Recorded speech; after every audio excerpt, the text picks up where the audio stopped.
सभी को राधे राधे, जय श्री कृष्ण। मैं सुखदेव मिश्रा आपके सामने पुनः उपस्थित हूँ।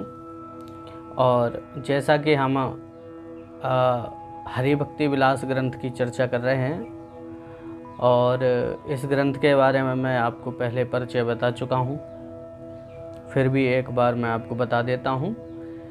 ये जो ग्रंथ है जिसके ऊपर हम चर्चा कर रहे हैं, ये प्रभु श्री गोपाल भट्ट गोस्वामी जी के द्वारा लिखित है और बहुत ही सुंदर ये ग्रंथ लिखा है। ये वस्तुतः श्री वैष्णव सिद्धांतों के आधार पर जो सेवा विधि है उसके ऊपर ये लिखा गया है। कैसे ठाकुर जी की सेवा करना चाहिए, गुरु कौन है, शिष्य कौन है, और शास्त्र प्रमाण के द्वारा बताया गया है। मंदिर का जो सफाई करते हैं उसका महात्म्य क्या है, उसका फल क्या है, तो ये सब जो है हमें इस ग्रंथ में मिल जाएगा। एक तरीके से हम देखें तो ये वैष्णवों का संविधान है, विधि का संविधान है ये ग्रंथ। तो आज हम उसी की चर्चा कर रहे हैं।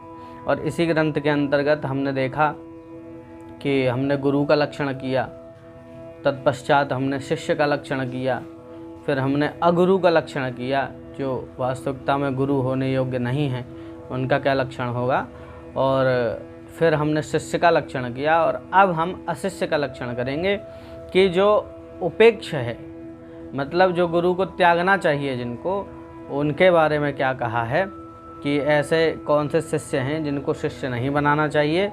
और शिष्य के बारे में तो हम चर्चा कर ही चुके हैं। तो अब उपेक्षित जो शिष्य है कि जो शिष्य बनने योग्य नहीं हैं, हम उनकी चर्चा आज करने जा रहे हैं।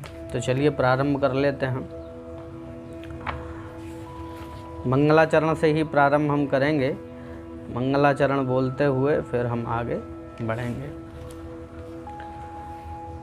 ओम श्री श्री गौर गदाधरौ विजयेताम श्री हरि भक्ति विलासः अथ मंगलाचरणं चैतन्यदेवं भगवन्तमाश्रये श्रीवैष्णवानां प्रमुदेञ्जसा लिखन् आवश्यकं कर्म विचार्य साधुभिः सार्धं समाहृत्य समस्तशास्त्रतः। यहाँ ये प्रतिज्ञा की है जो ग्रंथ के लेखक हैं, और आगे सभी षड गोसाइयों का इन्होंने ध्यान करके ग्रंथ को लिखना प्रारंभ किया है। तो आइए हम प्रारंभ करते हैं। अशिष्य का लक्षण बताते हैं। अशिष्य के लक्षण में बता रहे हैं कि अगस्त्य संहिता का यहाँ पर उदाहरण लिया है। अगस्त्य संहिता में कहा है कि अलसा मलिना क्लिष्टाः दाम्बिका कृपणास्तथा दरिद्रा रोगिणो रिष्टा रोगिणो भोगलालसाः। और भी कह रहे हैं असूया मत्सरग्रस्ता सटाः परुषवादिनः अन्यायोपार्जितधनाः परदाररताश्च ये विदुषां वैरिणश्चैव अज्ञाः पंडितमानिनः भ्रष्टव्रताश्च ये कृष्टवृत्तय पिशुनाखलाः वह्नाशिनः कुचेष्टा दुरात्मनश्च निंदितः इत्येवमादयोप्यन्ये पापिष्टा पुरुषाधमाः। तो ये सब कुछ लक्षण बता रहे हैं। तो आइए देखते हैं। तो बता रहे हैं सबसे पहले कि अलसा, जो आलसी व्यक्ति है उसको कभी भी गुरु को शिष्य नहीं बनाना चाहिए, क्योंकि आलसी जो होगा वो भजन नहीं कर पाएगा, ना वो विद्या को अर्जित कर पाएगा। क्योंकि जो आलस में ही लगा रहता है, जो अत्यधिक आलसी है, ठीक है, मलिनाः, जो अस्वच्छ रहता हो, हैं, मलिन रहता हो, तो उसको भी शिष्य नहीं बनाना चाहिए। ऐसे शिष्य की उपेक्षा गुरु को करना चाहिए। और आगे कहते हैं कि क्लिष्टाः, क्लिष्टा मतलब वृथा परिश्रम परायण, वृथा परिश्रम कर रहा है। कोई परिश्रम का अर्थ हो तब करे, लेकिन वृथा परिश्रम कर रहा है। वृथा परिश्रम को यदि हम समझें तो ऐसा है कि जैसे कोई काम आया, गुरुजी हम करेंगे, गुरुजी हम करेंगे, चलो ठीक है, अच्छा है, सेवा भाव होना चाहिए, अच्छा है।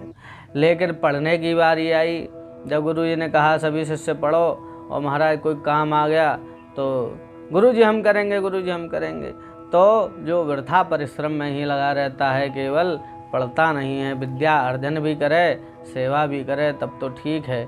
लेकिन केवल परिश्रम में ही लगा रहे, केवल काम ही काम करता रहे, तो पढ़ने से बचने के लिए काम करता रहे, तो ऐसा व्यक्ति जो है शिष्य बनने योग्य नहीं है। दाम्भ कहा, दम्भ जिसके अंदर होता है, दम्भ मतलब पाखंड दिखाने का।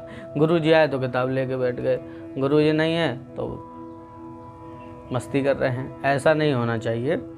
और कृपण नहीं होना चाहिए, दरिद्र नहीं होना चाहिए, रोगी नहीं होना चाहिए।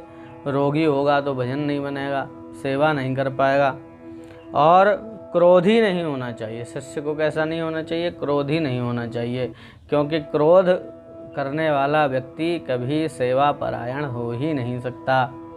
क्योंकि गुरुदेव कब क्या आज्ञा कर दें और कब उसका क्रोध फूट पड़े महाराज, तो वो तो गुरुजी के लिए भी हानिकारक है और सबके लिए हानिकारक हो जाएगा।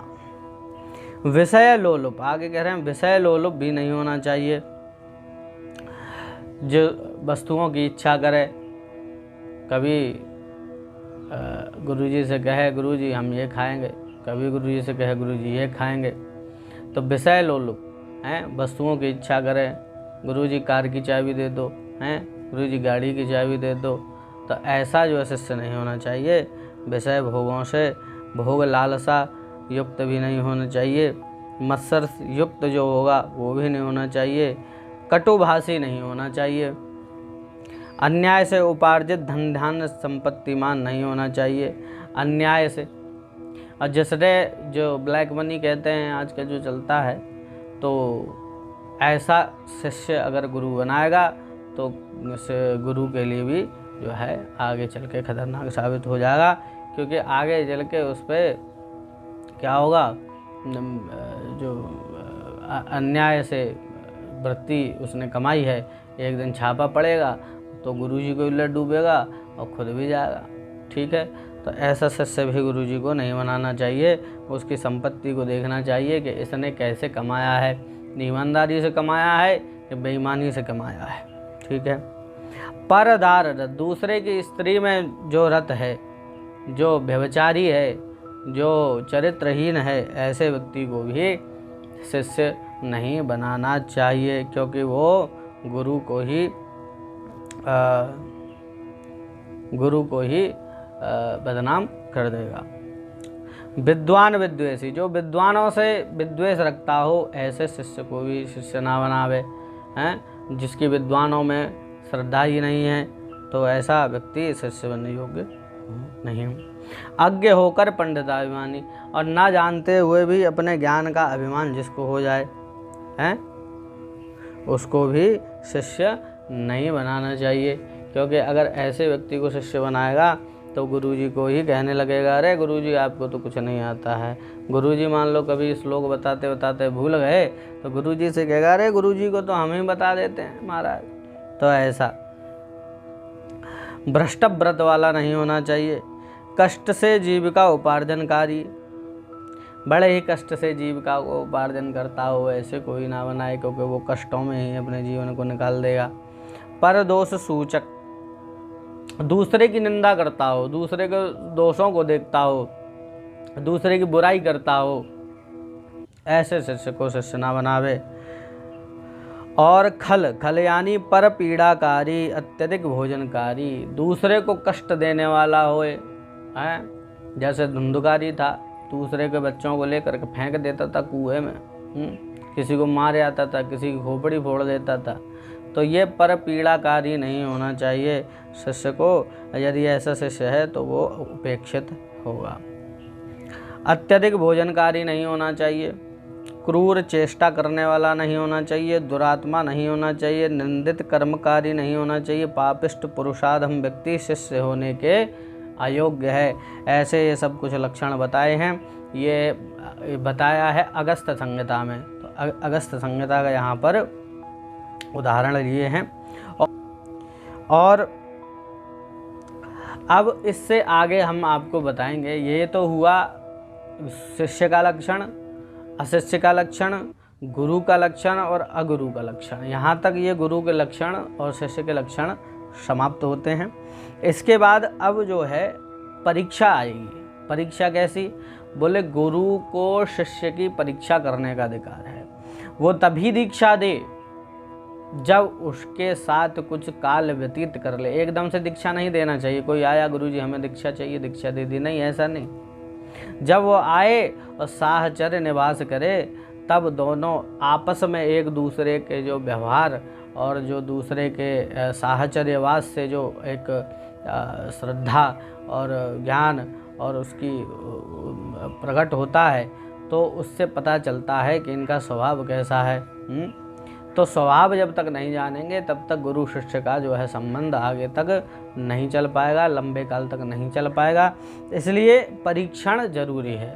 तो अगले भाग में हम आपको परीक्षा बताएंगे कि शिष्य को, गुरु को शिष्य की कितने दिनों तक परीक्षा करनी चाहिए, और शिष्य भी गुरु को जानकर ही बनावे। जो हमने लक्षण बताए हैं, ऐसे गुरु के पास जावे और वो गुरु बनावे। परंतु गुरु को भी शिष्य को तुरंत नहीं बनाना चाहिए। गुरु शिष्य के बीच क्या संबंध होने चाहिए, ये हम आगे वाले भाग में आपको बताएंगे। तब तक इस वीडियो को हम यहीं पूरा करते हैं। तब तक के लिए आप सबको हमारा जय श्री कृष्णा, जय श्री राधे।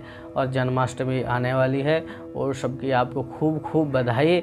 सब अपने घर में खूब खूब उत्सव मनावें और सबके घर में कन्हैया और श्री राधा रानी लक्ष्मी रूप में सबके घर में विराजमान हों, ऐसी हमारी प्रार्थना है।